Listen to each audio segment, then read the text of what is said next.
So I'm just going to summarize this question really quickly. And I don't mean to be a jerk to Ed. Ed says this: I'm prepping for this SFG kettlebell certification in June. If you go to their site, there is a program there written by Dan John and Mike Warren Brown about how to prep for this. I'm a little surprised they didn't send this to you. One of the things I always do, Ed, is when people sign up for my kettlebell certs, I send them a letter with the program to prepare for this. Focusing on the snatch test. I started greasing the groove by doing 10 reps per arm during the breaks at work. That's interesting. Totaling 100 reps daily with a 24 kilo kettlebell. Although the test requires 20 kilos, I'm guessing it's age related here, huh? I plan to move up to 28 kilos soon. I prepped for the RKC with the 28. And when I nailed the snatch test, 100 reps with an oven mitt.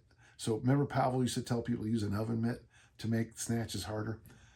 I did the snatch test with oven mitts with the 28. I know, pretty cool. Do you think this training approach is effective? What else should I consider? I am eventually going to compete the 100 reps in a single session with the 20, but want to focus on building strength first. What do I think, Ed? I don't think it's, Ed, you're doing what you have to do, and I applaud that. Do I think it's a good idea? Well, if you pass the snatch test, then yes. But I just don't think this is, the snatch test is 5 minutes.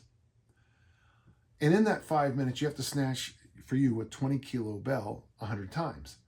So doing 10 reps here and 10 reps there, that's not 5 minutes. So I look at the snatch test as a track coach. So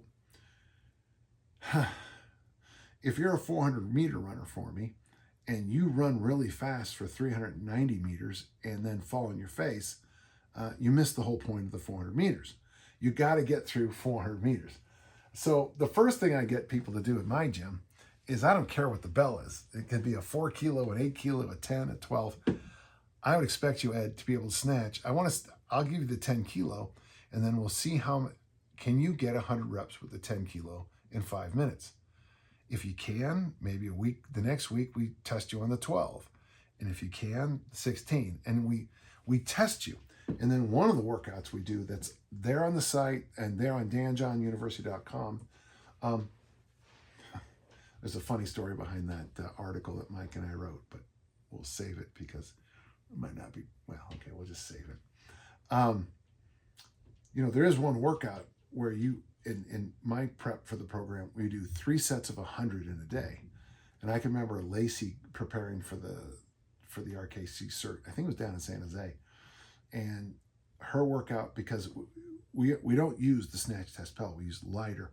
And I think she used the 10 and 12. And she was knocking out the sets in like 3 minutes, 100 reps in 3 minutes.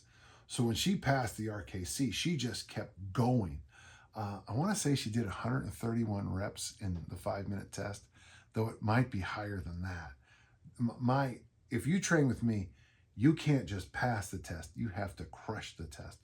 So Ed, I'm sending you off to danjohnuniversity.com and to the other places online that have my snatch prep program.